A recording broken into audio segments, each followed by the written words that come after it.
कोई ना कोई क्वालिटीज तो है ना आप में भी। इसीलिए भगवान की सिलेक्शन की लिस्ट में कैसे आया, पता चला ना। तो इसीलिए भगवान कहते हैं कि ये आत्माएं मुझे अति प्रिय है। फिर 13वां अध्याय, प्रकृति पुरुष परम पुरुष, क्षेत्र क्षेत्रज्ञ विभाग योग। यहां स्पष्ट हो जाता है कि कुरुक्षेत्र कौन सा है और धर्म क्षेत्र। जो पहला श्लोक कि संजय, धृतराष्ट्र ने संजय से पूछा कि धर्म क्षेत्र कुरुक्षेत्र में क्या हो रहा है। वो हरियाणा प्रदेश का कुरुक्षेत्र का मैदान की बात ही नहीं है। इस अध्याय के अंदर 13वें अध्याय में यह स्पष्ट हो जाता है कि शरीर क्षेत्र है जिसमें धर्म क्षेत्र और कुरुक्षेत्र दोनों हैं। जब शरीर रूपी क्षेत्र में दैवी संस्कारों का प्रभाव विशेष है तब वह धर्म क्षेत्र है, और जब आसुरी संस्कारों का प्रभाव कर्मेंद्रिय पर विशेष है तब वह कुरुक्षेत्र बनता है, युद्ध का मैदान बनता है ना। वैल्यूज के साथ चलो तो ये धर्म क्षेत्र है, और अवगुणों को लेकर चलो तो कुरुक्षेत्र बन जाता है जीवन। प्रथम श्लोक से लेकर 12वें श्लोक तक धर्म क्षेत्र, कुरुक्षेत्र और क्षेत्रज्ञ का यथार्थ ज्ञान। 13वें श्लोक से लेकर 19वें श्लोक तक ज्ञेय परम पुरुष परमात्मा का यथार्थ कथन। फिर से 20वें श्लोक से लेकर 35वें श्लोक तक पुरुष और प्रकृति का संयोग कैसे है यह स्पष्ट किया गया है। और इसीलिए अर्जुन पूछते हैं भगवान से, प्रकृति पुरुष क्षेत्र क्षेत्रज्ञ क्या है, ज्ञान और ज्ञेय क्या है, मैं ये सब जानना चाहता। अब प्रश्नों की क्वालिटी बदल गई, कौन जानता है कौन नहीं जानता ये नहीं, अब मैं जानना चाहता हूं। तब भगवान कहते ये शरीर क्षेत्र है, उसे जानने वाली आत्मा क्षेत्रज्ञ है। परमात्मा भी सभी क्षेत्रों का ज्ञाता है। यही वास्तव में यथार्थ ज्ञान है, यही यथार्थ ज्ञान है। जो आत्मा की वास्तविकता को जानता हो, जो परमात्मा की वास्तविकता को जानता हो, उसके रियल स्वरूप को जानता हो, यही यथार्थ ज्ञान है।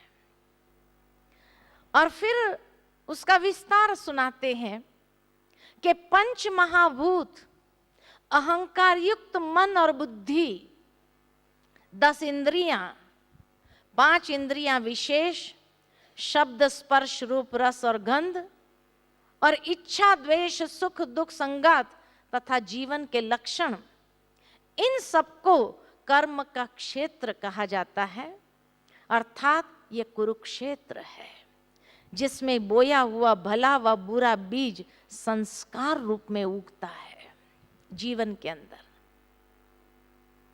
और फिर धर्म क्षेत्र किसको कहा गया है, तो धर्म क्षेत्र में यथार्थ ज्ञान युक्त कर्म करने का आधार है विनम्रता।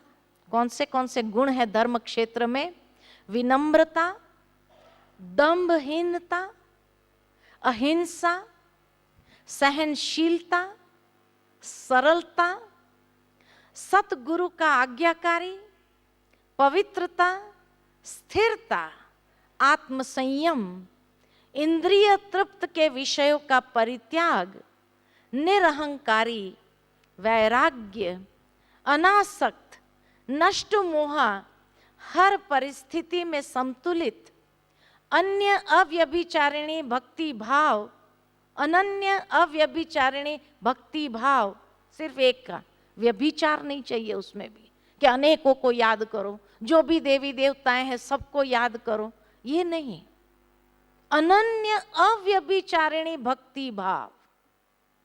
आजकल मनुष्य की हालत कैसी हो गई, वो कहानी याद आती है कि एक बार एक ब्राह्मण था, ब्राह्मण का बेटा बीमार पड़ा, डॉक्टर के पास लेकर के गया, डॉक्टर ने जवाब दे दिया कि अब भगवान बचाए, इसका इलाज हमारे पास नहीं है। ब्राह्मण श्री कृष्ण का भक्त था, उसने श्री कृष्ण की पूजा आरंभ कर दी। हे कृष्ण मेरे बच्चे को बचा ले, खूब भक्ति करने लगा दिन रात। 2 दिन बीता कि एक पड़ोसी आकर कहने लगा, अरे ऐसे समय पर श्री कृष्ण को थोड़ी याद करना चाहिए। कब फिर ऐसे समय पर मां की भक्ति कर, मां का हृदय करुणा वाला होता है, वो तेरी प्रार्थना जरूर सुनेगी।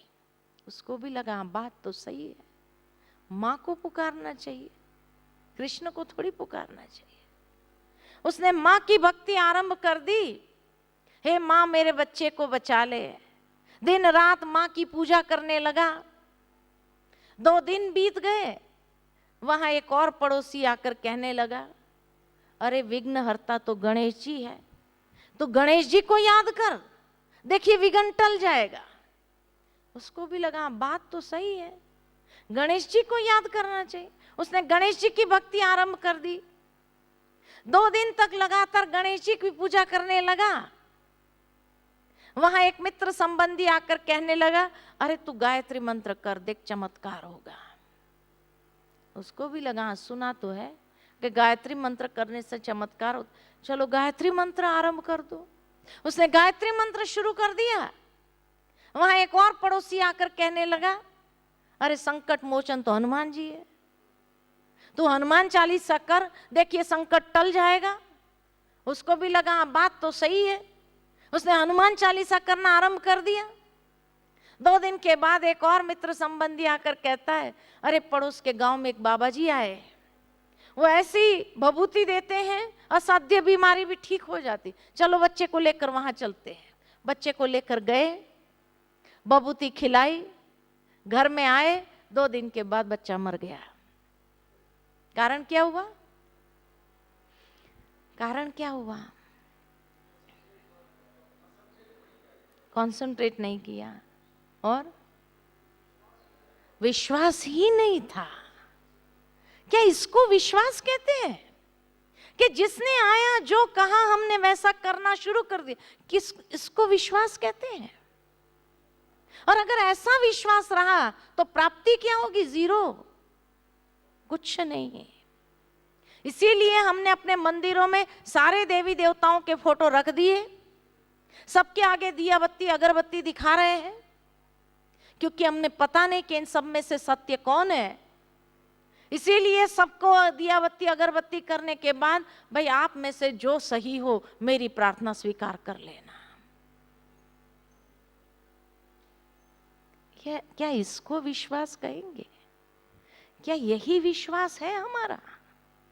और अगर यही विश्वास है तो प्राप्ति क्या है?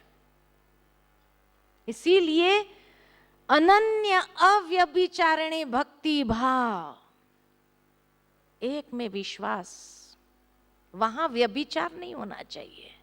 10 लोगों की पूजा करते रहे हम, यही स्पष्ट करता है कि हमें ज्ञान ही नहीं है कि आखिर कौन है। तो भगवान ने इसीलिए ये भी धर्म क्षेत्र के लक्षण में जोड़ दिया। एकांतवासी, उपरामता, आत्म अनुभूति एवं परमात्मा अनुभूति, ये लक्षण जिनमें है उनका जीवन धर्म क्षेत्र है। संघर्ष तो उनको भी करना पड़ता है। वैल्यूज वाला जीवन जिसका है उसको भी इस संसार के अंदर संघर्ष तो करना ही पड़ता है। बिना संघर्ष के जीवन नहीं होता है। अब ये परम पुरुष के विषय में जानो, परमात्मा के विषय में, कि परमात्मा इंद्रियातीत है, इंद्रियों से परे, वह निर्गुण एवं सर्व गुणों का सागर भी है। अब ये कंट्रोवर्सी लग रहा है। एक तरफ निर्गुण कहा, दूसरी ओर सर्व गुणों का सागर कहा, दोनों ही है परमात्मा। कैसे? निर्गुण का मतलब है कि जो प्रकृति के 3 गुण है, सात्विक, राजसिक, तामसिक, उनसे परे है, इसलिए वो गुण उनको प्रभावित नहीं करते हैं, इसीलिए वो निर्गुण है। लेकिन सर्व गुणों में अनंत भी है। सूक्ष्म होने कारण वह भौतिक इंद्रियों के द्वारा जानने व देखने से परे है। यह चरम चक्षु से नहीं देखा जा सकता क्योंकि सूक्ष्म है, न्यारे और प्यारे है। वह संसार में उत्पत्ति, पालना और संहार के करण करावनहार है, यानी ब्रह्मा विष्णु महेश के भी रचयिता है। करण करावनहार, कराने वाला कौन? वही है। वह प्रकाशमान है, पूर्ण ज्ञान स्वरूप और ज्ञान का सागर है और ज्ञान का लक्ष्य है। यह ज्ञेय का संक्षेप में वर्णन है। इसे केवल मेरे भक्त ही पूरी तरह समझ सकते हैं और मेरे स्वभाव को प्राप्त कर सकते हैं। भगवान के भक्त ही समझ सकते हैं और उसको प्राप्त कर सकते। तो पुनः अपने विषय में सारा वर्णन करके बताया और अभी प्रकृति और पुरुष दोनों का आपस का कनेक्शन बताया कि प्रकृति और पुरुष अनादि है। कार्य और कारण को उत्पन्न करने में हेतु प्रकृति है। कोई भी बात का कारण और कार्य में उत्पन्न करने का हेतु प्रकृति है। यहां बाह्य प्रकृति भी और आंतरिक प्रकृति की भी बात है, स्वभाव की। तो इसीलिए कहा कि प्रकृति कारण है, स्वभाव ही तो कारण बनता है कोई भी कार्य के लिए और कारण के लिए। पुरुष और प्रकृति के योग से जीवन व्यतीत होता है। यहां पंच तत्व वाली प्रकृति की बात है। पुरुष प्रकृति के साथ मिलकर शरीर का भरण पोषण करता है, उसके साथ सुख दुख भोगता है और स्वयं को उसका स्वामी मानकर अधीन करके चलाता है। इंद्रियों को खुद मालिक बनकर के चलाता है और कर्म अनुसार वह मानव देह को प्राप्त करता है। मनुष्य अनेक योनियों में नहीं भटकता। जैसा बीज वैसा फल। अगर मैंने आम का बीज बोया तो मुझे पपैया खाने को मिलेगा? नहीं। धरनी वही है, वायु वही है, जल वही है, सूर्य का प्रकाश वही है, फिर भी एक बीज से दूसरा फल क्यों नहीं मिलता है? क्या कहेंगे? क्या कहेंगे? बीज अलग अलग है और बीज की विशेषता अलग अलग है। इसी तरह हर आत्मा भी एक बीज है और भगवान ने इस बीज को अगर मनुष्य योनि में रोपित कर दिया तो वह जानवर कैसे बनेगा? क्योंकि वह बीज ही अलग है। वह पक्षी कैसे बनेगा? वह कीड़ा मकोड़ा कैसे बनेगा? हर बीज की विशेषता अपनी अपनी है। हर बीज की विशेषता ही अपनी अपनी है। मनुष्य आत्मा के बीज की जो विशेषता है वो पशु की नहीं है और पशु योनि की जो विशेषता है वो मनुष्य की नहीं है। मनुष्य आत्मा की विशेषता क्या है कि वो 10 साल का प्लानिंग कर सकता है। उसके बच्चे के बच्चे क्या खाएंगे वो भी सोच के इकट्ठा कर सकता है कि नहीं?